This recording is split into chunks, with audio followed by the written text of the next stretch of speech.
What's going on, y'all? This is your boy Body by Vic, Shannon Vic, owner of Iron Fist Fitness and Body by Vic. Today we're going to be discussing how to do the foam roll. The foam roll is probably one of the most important things you can do as far as actual recovery. As many times we focus so much on the working out aspect of, exercise and fitness and wellness and things of that nature that we fail to neglect the aspect of stretching and proper foam rolling. So today we're going to discuss some simple tips on how you can incorporate the foam roll into your regimen to give you a better overall quality of life as far as from a mobility standpoint and alleviate some of that pain and discomfort that you've been dealing with. So stay tuned.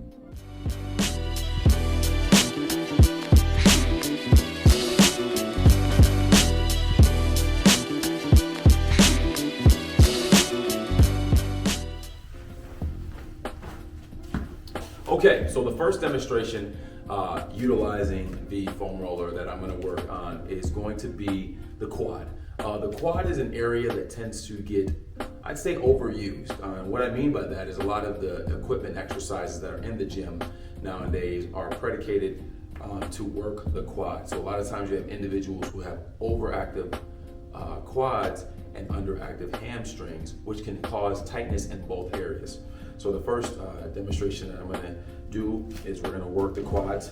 Typically, when we come down, you should have a little bit of slight discomfort. So I'm going to place that foam roll on the quad. And what I'm going to do is I'm just going to go 1 inch per second, okay? And I'm going to kind of go back and forth. This is kind of like a nice way to warm the muscles up to the foam roller. And as I go back and forth, once I find that trigger point, I'm going to stop and I'm going to hold. And I'll typically hold that area for about 30 seconds.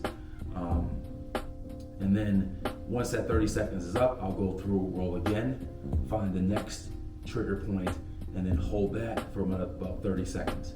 Okay, and so that's what you're going to do throughout the whole motion. What you don't want to do is you don't want to kind of rock back and forth super fast. I typically like to go 1 inch per second. And then once I find that trigger point, we hold it, okay? So that's good ways to utilize working the quad. You can do it double where you're working them at the same time. You can go individually where you kind of have one quad or one leg off, one on. You can dictate the pressure. You can add more pressure. You can come up more, utilizing that elbow or that hand. So it's basically a preference thing for you, okay? But again, this is a really good way to alleviate some of those knots within the quads and any muscle group for that particular matter. Is just making sure that no matter what muscle group you're working, you're going 1 inch per second. Once you find that trigger point, you hold it, or you stop, you hold it, and you hold it for about 20 to 30 seconds.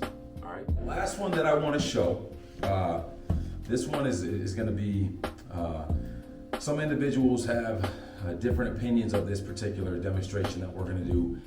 There will be some physical therapists or personal trainers or people who are kind of in the sports, athletic world, I should say, that'll tell you not to do this particular demonstration, meaning that they will say, do not work the low back using the foam roll.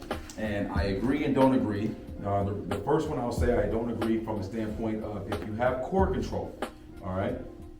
First one I will say I don't agree, because if you have proper core control, you'll be able to keep yourself from hyperextending the back, which is this. This is the one I don't agree with. You don't want your legs flat. That puts a lot of pressure on that lumbar spine area that we don't want to do. But if you have proper core control, meaning your core is contracted, then you can foam roll that lower back. And again, the principle is going to be the same. You're going to find that trigger point, or that point of pain or discomfort or tightness, and then you're going to hold 30 seconds, and you'll kind of go through, and you're going to work the movements again, going 1 inch per second. This one is a good challenge because you are finding your stabilization within the hamstrings and the core, okay? Mainly the core for this particular exercise. Now, as we go to the upper back, then it's more hamstring stabilization here, where our hamstrings are going to stabilize us. We're going to work those a little bit, and we're going to kind of work the upper back. So again, when you're doing this on the low back, just make sure you're not hyperextending the low back and that you have proper core control, okay? Those are just some demonstrations that I wanted to show you guys, and hopefully these help. Again, these will work for all muscle groups, whether you're doing this on the quads, the hamstrings, the calves, even forearms, whatever you're using this for. Just remember, inch per second. Once you find that point or that trigger point, you want to hold, and then once you hold for about 20-30 seconds, and then you kind of repeat as follows. Thanks again. Hope that you guys like, subscribe, and follow my YouTube page, and there will be more content coming soon, so be on the lookout for that. Thank you. The next thing that I'd like to discuss is a lot of individuals have seen this device. It's a massage gun. This one is made by Hypervolt. This is actually the Hypervolt Plus. And I just want to kind of give you some tips when using a massage gun, whether you have a Hypervolt or a Theragun. I mean, there's so many different variations and companies who are making these now. So they're very affordable. But when you are using these, just remember that when you are using the massage gun, you are not jamming it into the muscle. A lot of times when you're jamming it into the muscle, you're actually causing more damage than you are good.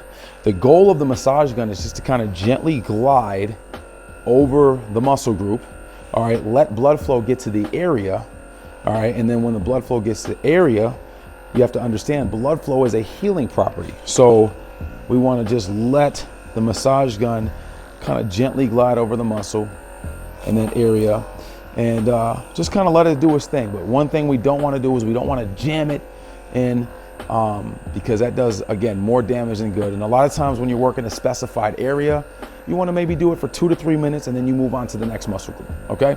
So just a simple tip when using the massage guns. All right, thanks again.